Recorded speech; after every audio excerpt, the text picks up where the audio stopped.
고령자의 응급 상황은 특별합니다. 같은 병이더라도 증상이 다르게 나타나고 더 빨리 악화될 수 있으며 회복도 더디기 때문입니다. 무엇보다 나이 들면 의례 그런 것이라는 말로 넘겨버리기 쉬운 증상들이 실제로는 심각한 응급 상황의 신호일 수 있습니다.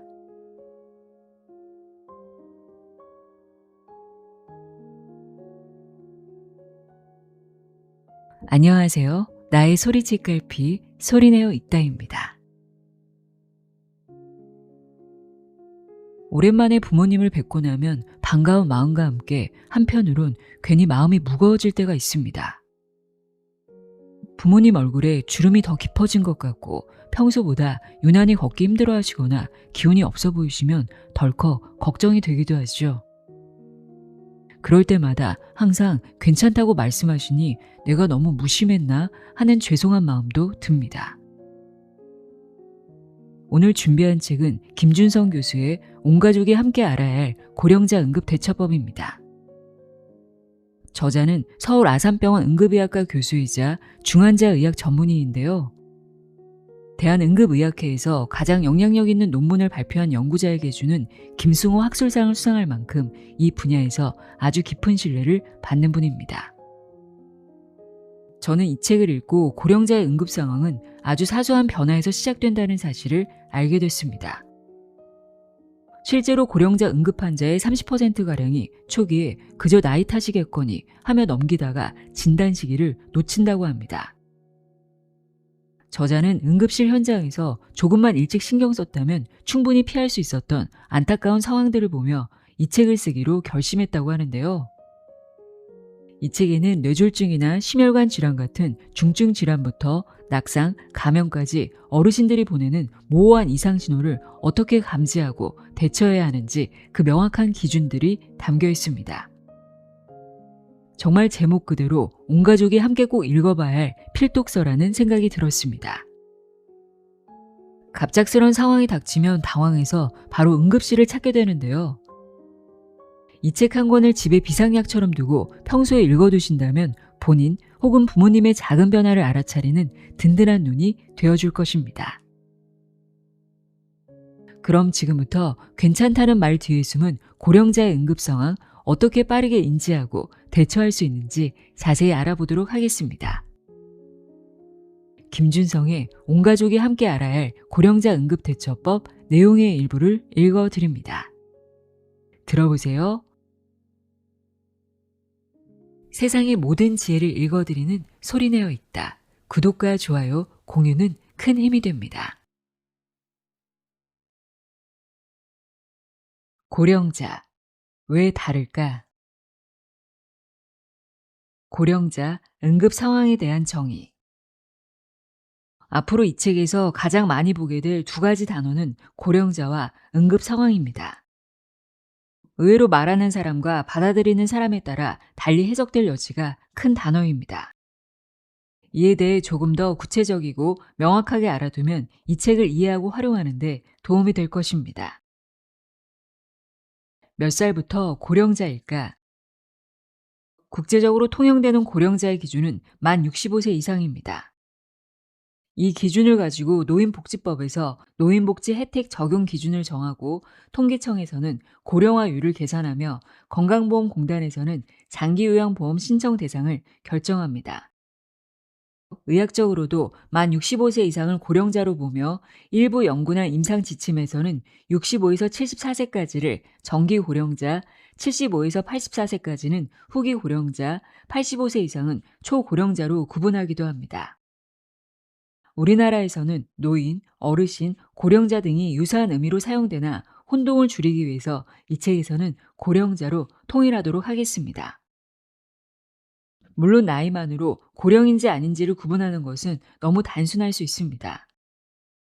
개개인의 건강관리 상태나 앓고 있는 질병의 종류와 중증도 그리고 신체적, 기능적 능력 차이에 따라 같은 나이라도 의학적인 상태는 차이가 클 수 있습니다. 개인건강 관리의 중요성이 강조되면서 만성질환에 대한 치료와 꾸준한 자기관리가 보편화되었고 고령 인구의 절대적인 숫자가 늘어남에 따라 이따금 언론에서 소개되는 근육질 80세 할아버지의 모습도 크게 놀랍지 않은 세상에서 살고 있습니다. 어떤 게 응급 상황인가? 대학병원 응급실을 한 번이라도 가본 경험이 있는 사람들은 그 기억을 쉽게 잊을 수 없을 것입니다.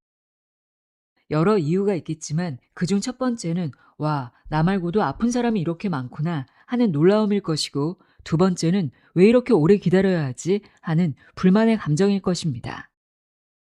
응급 상황이라고 느끼는 정도는 주관적일 수 있지만 사회 보편적인 정의는 즉각적인 조치가 없으면 생명, 신체, 재산, 사회 질서 등의 중대한 피해를 초래할 수 있는 위급한 상황에 해당합니다. 이 의미를 강조하는 것이 매우 조심스럽습니다. 저도 응급의학과 전문의이기 전에 환자로서 그리고 가족이나 지인들의 보호자로서 수차례 응급실을 방문한 적이 있습니다. 죽을 병이 아니니 응급에 해당하지 않는다. 좀 더 기다려달라는 말이 상처가 될 수 있음을 충분히 인지하고 있습니다. 하지만 병원에서는 진단과 치료의 시간이 지체되면 큰 위험이 따를 수 있는 상태만을 응급으로 봅니다. 심근경색, 뇌졸중, 중증 외상 등 이름만 들어도 가슴이 철렁하는 상황이 의심될 때를 응급 상황이라고 생각하면 됩니다. 다만 이 책을 통해 강조하고 싶은 점은 고령자의 응급 상황은 일반적이지 않다는 사실입니다. 고령자는 몸이 충격에 반응하는 여유분이 젊은 사람에 비해 매우 적기 때문에 작은 문제가 비교적 단시간 내에 큰 문제로 악화될 수 있습니다. 하지만 안타깝게도 현재 우리나라의 의료 환경상 작은 문제로 일일이 대형병원 응급실을 내원하면 의료진에게 소홀한 대우를 받을 가능성이 높습니다.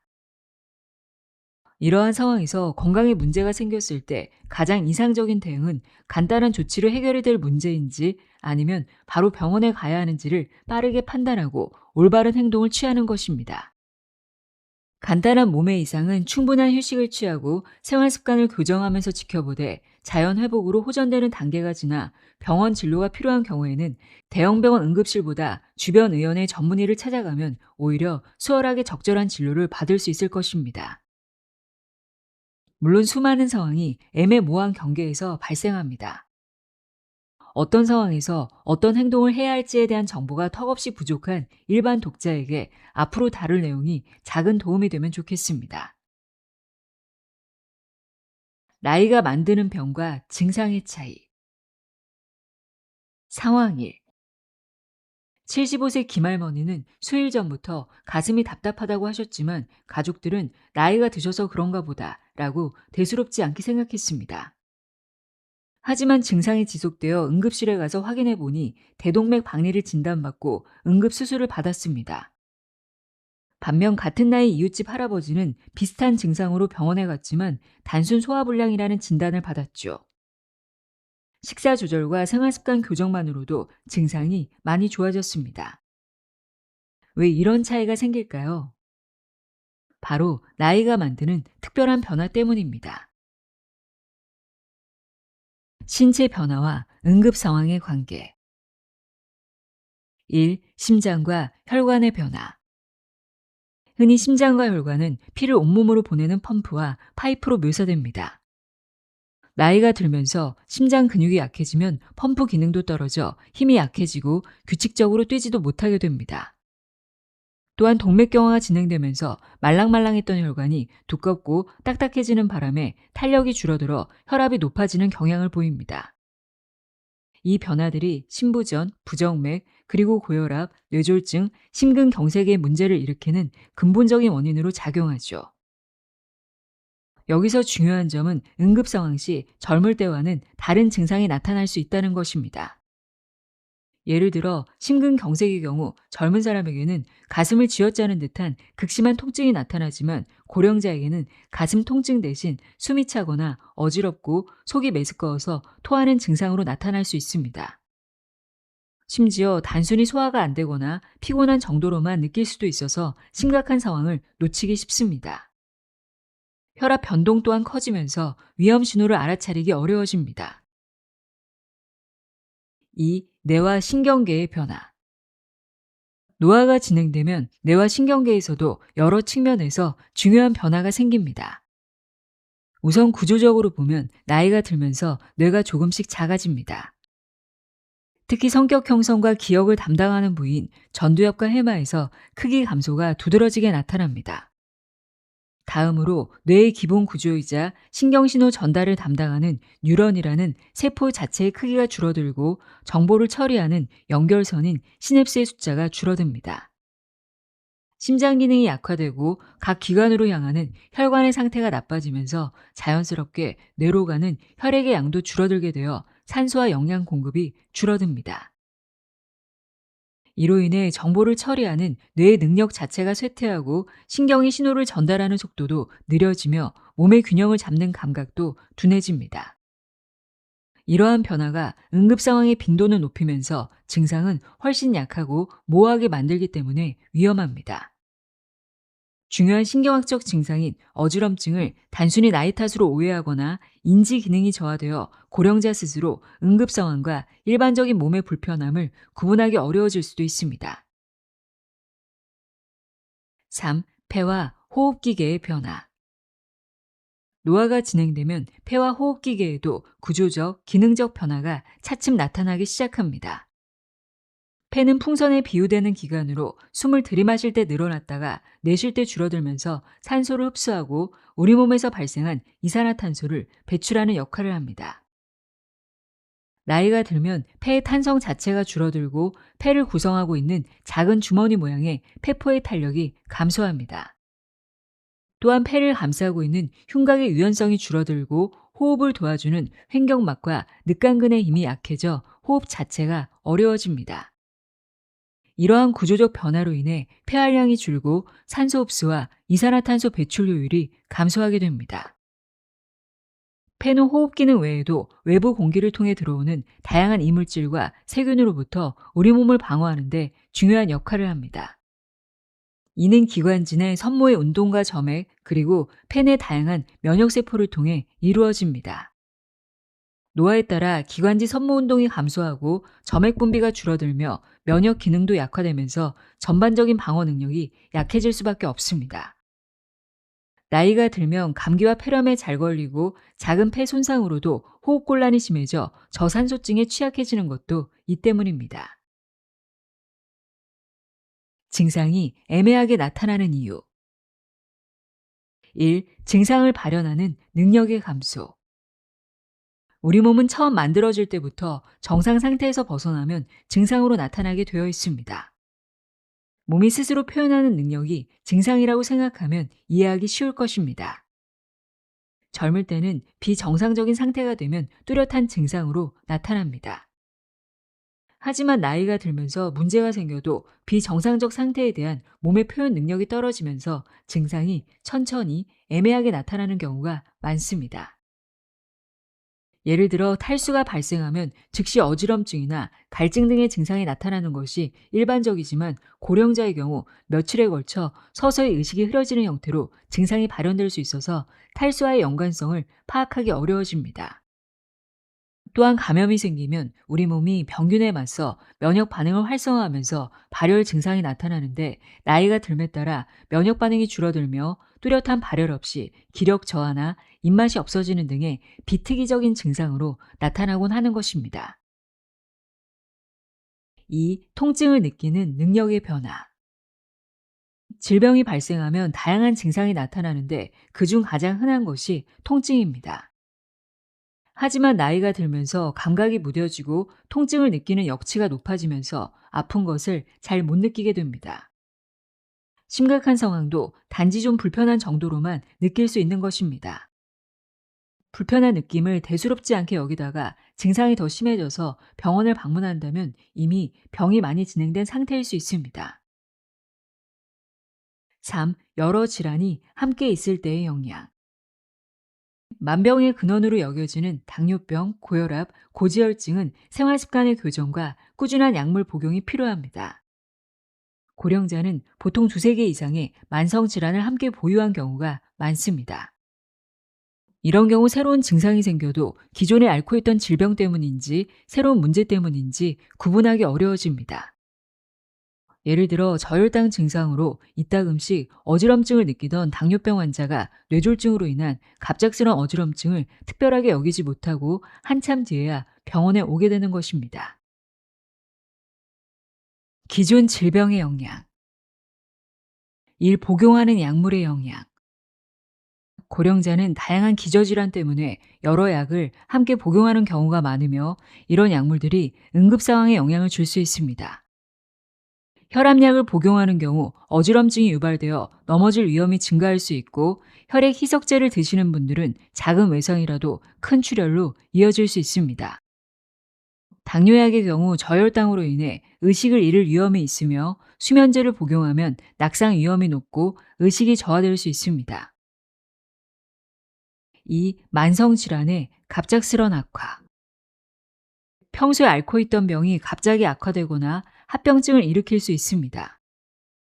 당뇨병 환자는 감염에 취약해서 폐렴이나 요로 감염이 쉽게 악화될 수 있고 상처 치유가 지연되어 작은 상처도 큰 문제가 될 수 있습니다. 혈당 조절이 어려운 경우 감염은 고혈당을 악화시키고 고혈당은 면역 기능을 떨어뜨려 감염을 더 중증으로 만드는 악순환을 초래합니다. 심장질환이 있으면 스트레스에 취약하여 작은 변화에도 큰 영향을 받게 되고 수분 조절이 중요해져서 탈수나 과도한 수분 섭취 모두 위험할 수 있습니다. 인지 기능 저하가 미치는 영향. 나이가 들면서 불가피하게 뇌기능이 저하되며 이로 인해 자신의 증상을 정확히 표현하기 어려워질 수 있습니다. 또한 시간 감각이 흐려져서 언제부터 아팠는지 명확하게 기억하지 못하거나 응급 상황임을 스스로 인식하는 능력이 저하될 수 있습니다. 따라서 가족과 주변 사람들이 평소와 다른 고령자의 모습을 주의 깊게 살펴보고 필요시 병원에서 진료를 받을 수 있도록 돕는 것이 중요합니다. 고령자가 놓치기 쉬운 위험 신호들. 상황 2. 78세 김할머니는 3일 전부터 기운이 없어지기 시작했어요. 평소에도 식사량이 많지 않았던 할머니는 이 증상을 대수롭지 않게 여겼지만 소화제를 처방받으러 간 병원에서 원인이 위장관 출혈에 의한 빈혈이라는 이야기를 들었습니다. 85세 이 할아버지는 걸을 때 평소보다 다리가 저려서 자꾸 쉬게 되었어요. 디스크가 더 안 좋아졌나 보다 생각했는데 다음 날부터는 일어나지 못할 정도로 증상이 악화되었습니다. 119를 불러 병원에 갔더니 폐쇄성 동맥경화증이라는 진단과 함께 시간이 좀 더 지체되었으면 발끝부터 썩을 수도 있었다는 말을 들어 큰 충격을 받았습니다. 이처럼 고령자의 갑작스러운 기운 악화와 몸의 불편감은 주의 깊게 살펴야 합니다. 특히 다리의 통증은 다리로 가는 큰 혈관 문제의 신호일 수 있어요. 나이가 많아서라는 착각. 나이가 들면 자꾸 깜빡하는 것이 자연스럽게 느껴지기도 하지만 기억력 감퇴는 치매의 초기 증상일 수 있습니다. 나이가 들면 다 아픈 법이야. 원래 말씀이 적은 분인데 어르신들이 다 그렇지 같은 반응도 경계할 필요가 있습니다. 고령에 따라붙는 편견의 결과는 결코 가볍지 않습니다. 지연된 진단으로 치료 시기를 놓쳐 예후가 악화될 뿐만 아니라 합병증 발생 위험이 증가하고 회복 기간도 늘어납니다. 고령자 응급 상황의 30%는 초기에 나이 탓으로 여겨지면서 진단이 지연됩니다. 이로 인해 사망률이 증가할 수 있음을 반드시 기억해야 합니다. 그렇다면 사소한 증상이 생길 때마다 병원에 가야 하는 것일까요? 핵심은 평소의 몸 상태를 잘 파악해 두는 것입니다. 고령자 본인이 평소 몸 상태를 판단하기 어려운 상황이라면 함께 살거나 돌봄을 제공하는 보호자의 몫입니다. 평소에 없던 새로운 증상이 언제 어떻게 나타났는지를 파악하는 것이 중요하며 새롭게 나타난 애매한 증상에도 관심을 가져야 합니다. 전형적이지 않은 증상들. 심장 문제의 이면. 앞서 언급했듯 심장에 문제가 생겼을 때 젊은 사람은 전형적인 시민성 가슴 통증을 호소하게 됩니다. 가슴의 가운데 혹은 살짝 왼쪽으로 치우친 곳에서 답답하고 짓누르는 듯한 양상으로 발생하면서 턱이나 가슴 왼쪽으로 퍼져나간다고 표현합니다. 이러한 통증은 빠르게 움직일 때 악화되고 쉬면 나아집니다. 반면 고령자에게서 보이는 심근경색의 증상들은 전형적인 가슴 통증보다는 소화가 안 된다, 어지러워서 잠깐 앉았다, 갑자기 기운이 없어졌다, 잠이 계속 온다 등의 증상에 가깝습니다. 이런 비전형적인 증상은 여성이거나 나이가 많을수록 당뇨, 신부전, 치매, 인지장애 등을 가지고 있는 사람에게 더 흔하다고 알려져 있습니다. 따라서 이와 같은 위험인자를 가지고 있다면 더 주의해야 합니다. 이 뇌졸중의 모호한 신호들. 뇌로 가는 혈관이 막히거나 터지게 되면 뇌세포가 죽으면서 기능적인 문제가 발생하는데 나이가 들수록 그러한 증상들이 애매하게 나타날 수 있습니다. 말을 확실하게 알아듣기 힘들거나 의식의 저하, 극심한 두통, 뚜렷한 안면마비, 복시, 편측마비가 생기는 대신 말이 다소 어눌해지거나 단어를 잘 떠올리지 못하고 젓가락질이 어색하거나 걸음걸이가 평소와 다르고 글씨가 삐뚤삐뚤해지는 등 사소한 증상이 많아 쉽게 알아차리기 힘들 수 있습니다. 심장 문제와 비슷하게 뇌졸중도 고령자, 여성, 당뇨 환자, 인지장애 환자에게서 모호하게 표현되는 경우가 많다는 것을 강조하고 싶습니다. 3. 감염의 비전형적 양상. 병원균에 의해 발생하는 감염은 원인이 되는 병원체와 감염 부위에 따라 증상의 종류와 정도가 결정됩니다. 물론 같은 균이 같은 곳에 침투해도 각자의 면역력이나 평소 건강 상태에 따라 다르게 나타날 수 있지만 나이도 증상 발현에 큰 영향을 미칩니다. 예를 들어 폐렴의 경우 젊고 건강한 사람일수록 열이 나고 기침, 가래, 호흡 곤란 등의 증상이 발생하는 반면 어르신들은 열이 나지 않고 기침도 없이 그저 기운이 떨어지는 증상만 나타날 수 있습니다. 콩팥이나 소변길, 방광에 발생하는 요로 감염 또한 소변 이상 없이 의식 저하나 갑작스런 성격 변화, 식욕 부진과 전신 세약과 같은 애매한 증상으로 나타날 수 있기 때문에 빠르게 인지하지 못해서 진단도 늦어지기 쉽습니다. 응급 상황 대 만성 악화. 1. 상황을 판단하는 핵심 질문. 새로 생긴 증상과 만성적인 증상을 구분하는 일은 매우 중요합니다. 이는 어떤 질병이 발생했는지 판단하는데 가장 우선적으로 고려되어야 하는 부분입니다. 이를 구분하는 데 핵심이 되는 질문은 증상의 변화 시기와 양상에 대한 것입니다. 이건 의사의 영역이 아닙니다. 증상이 발생한 당사자 스스로 혹은 보호자가 다음과 같은 질문을 해보는 거죠. 언제부터 증상이 발생하였는가? 평소와 비교해서 얼마나 다른가? 변화가 갑작스러운가? 서서히 악화됐나? 평소 하던 일을 똑같이 할 수 있나? 이에 대한 답변에서 갑작스러운 기능, 인지, 습관 등의 변화가 감지된다면 응급 상황일 수 있습니다. 어제까지 혼자 화장실을 가시던 분이 오늘 갑자기 도움이 필요하다. 평소 정정하던 분이 갑자기 날짜나 장소를 헷갈린다. 평소 식사를 잘 하시던 분이 며칠째 안 드신다. 2. 만성 악화의 특징. 응급 상황에 비해 만성 악화는 몇 주에서 몇 달에 걸쳐 증상이 서서히 변화합니다. 아무런 조치 없이 좋아졌다가 나빠졌다가 반복하고 기존 치료법으로 어느 정도 조절이 가능합니다. 반대로 응급 상황은 며칠 이내로 증상이 급격히 악화됩니다. 올바른 조치를 제때 취하지 않으면 지속적으로 나빠지고 기존 방법으로 해결되지 않습니다. 증상의 강도나 세기가 만성일 때보다 더 강한 편이며 양상 자체가 급변하는 특징도 있습니다.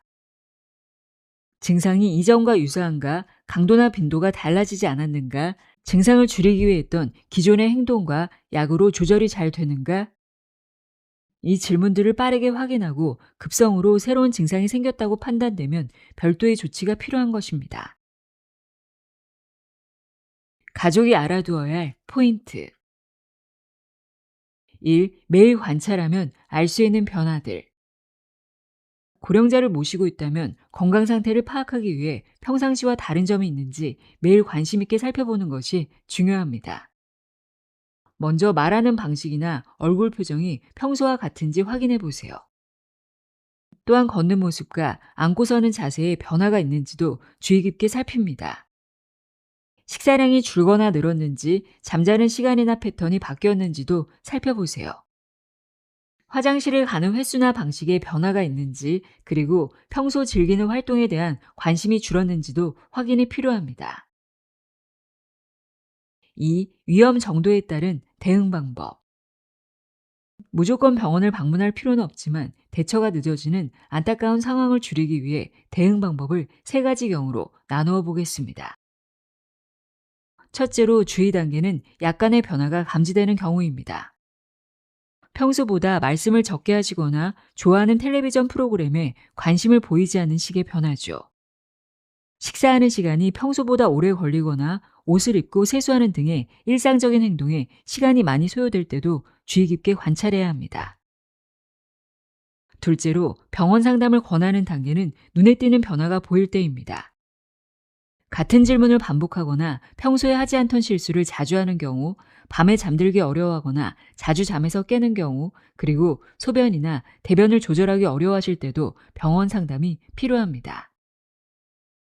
마지막으로 즉시 병원에 가야 하는 응급 상황은 의식이 흐려지거나 부르는 말에 대한 반응이 느려질 때입니다. 말투가 어눌해지거나 무슨 말씀을 하시는지 이해하기 어려울 때, 한쪽 팔이나 다리에 힘이 없어지거나 갑자기 서 있기 어려워하실 때는 지체 없이 응급실에 가야 합니다. 3. 평소에 변화를 기록해 두는 것의 중요성. 고령자는 여러 증상이 동시다발적으로 애매모호하게 나타나는 경우가 흔하기 때문에 평소에 변화를 자세히 기록해 두면 정확한 진단을 받는데 큰 도움이 됩니다.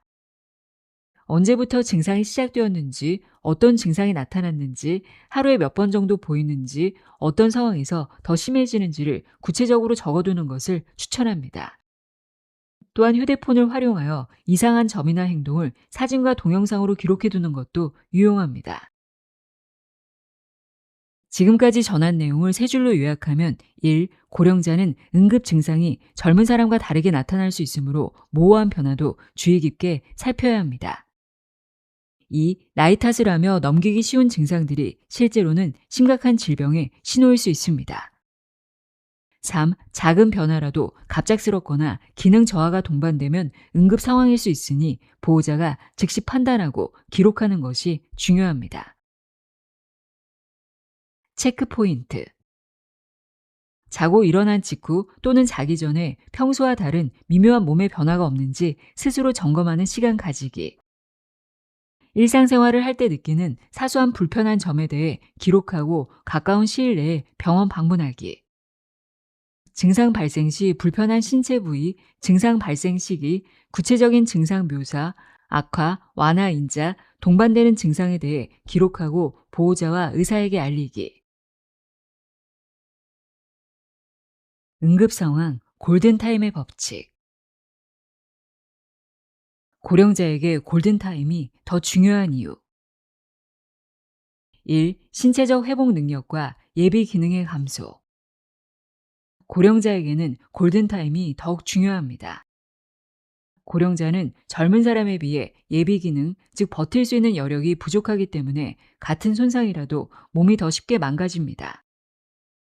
예를 들어 젊은 사람의 뇌는 축부 순환이 잘 발달되어 있어서 한 혈관이 막혀도 다른 혈관을 통해 어느 정도 혈류를 공급받을 수 있지만 고령자는 이런 보상 기능이 약하므로 더 빨리, 더 광범위하게 뇌 손상이 발생합니다.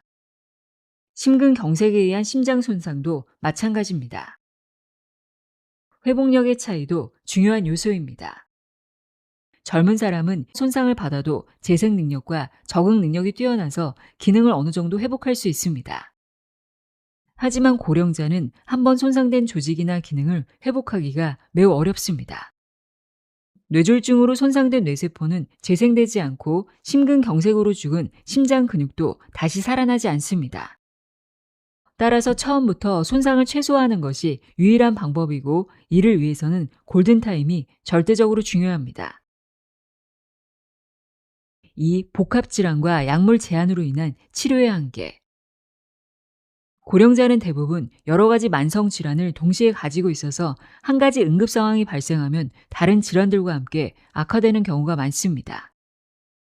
예를 들어 심근경색이 발생하면 기존의 당뇨병이 악화되고 신장 기능도 떨어지며 폐렴 등의 합병증도 쉽게 발생합니다.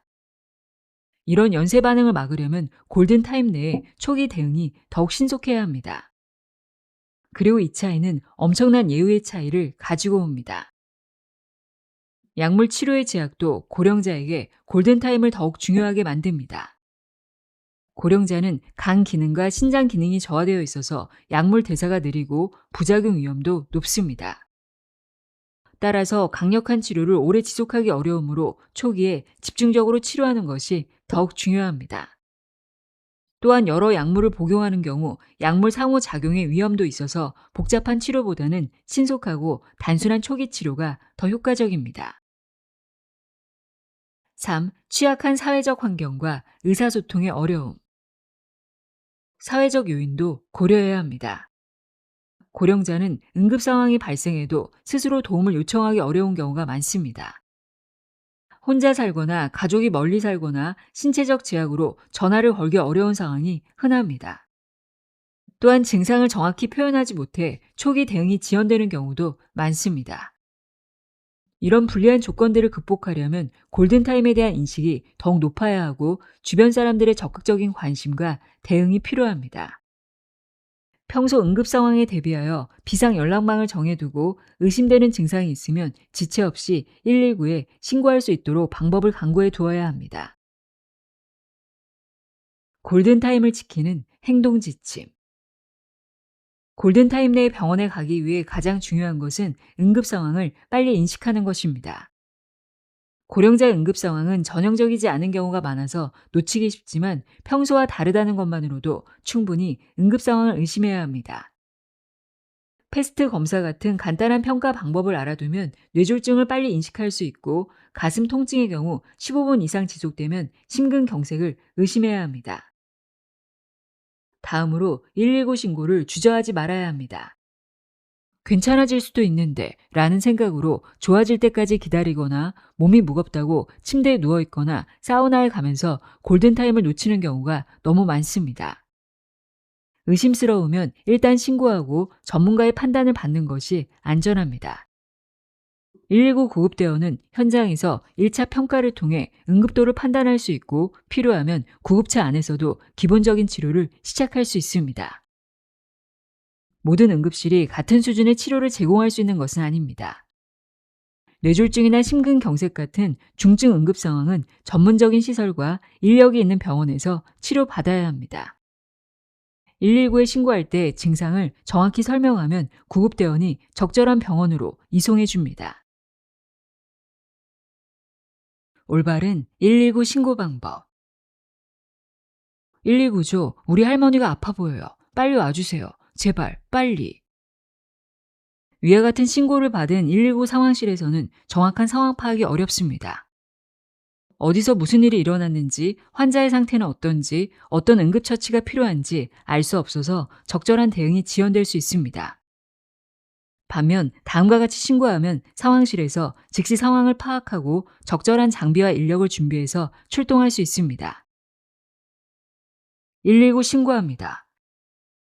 서울시 땡땡구 땡땡로 땡땡 아파트 428동 5층에서 82세 할아버지가 30분 전부터 말이 어눌해지고 오른쪽 팔에 힘이 없습니다.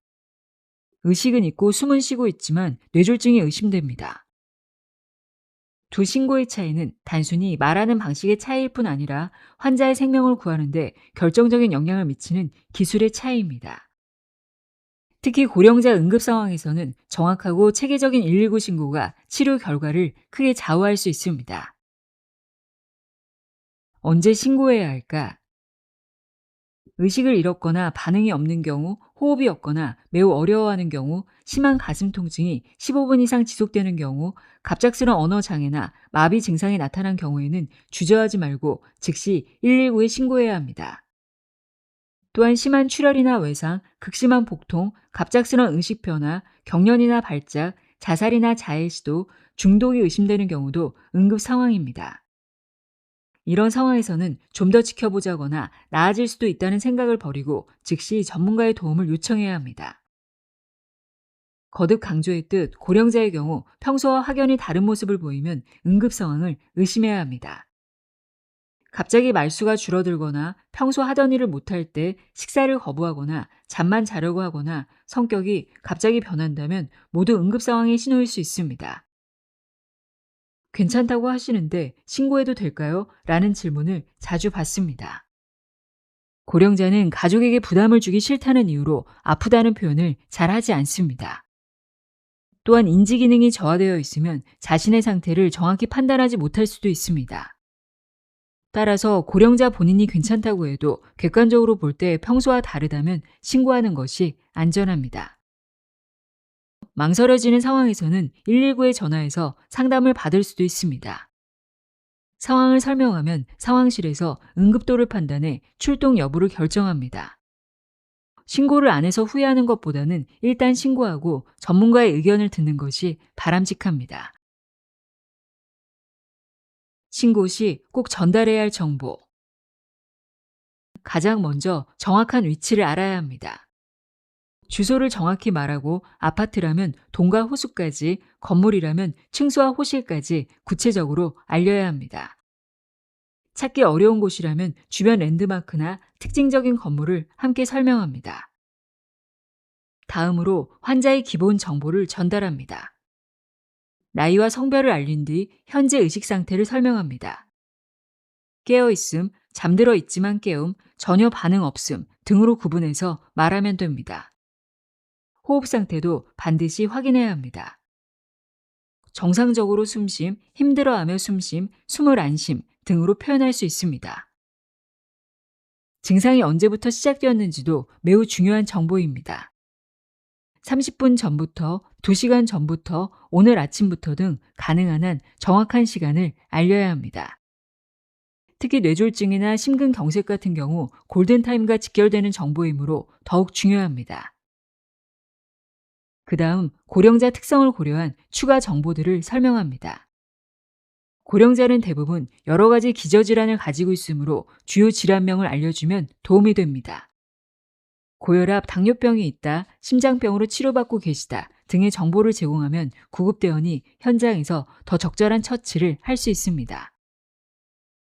복용 중인 약물 정보도 알려야 합니다. 특히 혈액희석제, 혈압약, 당뇨병약, 심장약 등은 응급처치나 치료 방향을 결정하는 데 중요한 정보가 됩니다. 정확한 약물명은 모르더라도 혈압약, 당뇨병약 정도로 말하면 됩니다. 과거 병력도 가능한 한 알려주는 것이 좋습니다. 이전에 뇌졸중이나 심근경색을 앓은 적이 있는지, 수술한 적이 있는지, 알레르기가 있는지, 원래 다니는 병원은 어디인지 등의 정보는 치료 계획을 세우는데 참고가 됩니다. 하지만 이런 정보들을 다 모른다고 해서 신고를 주저할 필요는 없습니다. 기본 정보만 정확히 전달해도 충분합니다.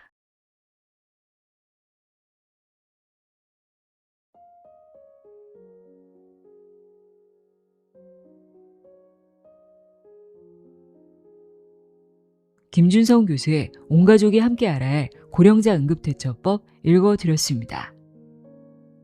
고령자의 응급 상황은 아주 사소한 변화에서 시작된다는 것 기억하시길 바랍니다. 오늘도 함께 해주셔서 고맙습니다.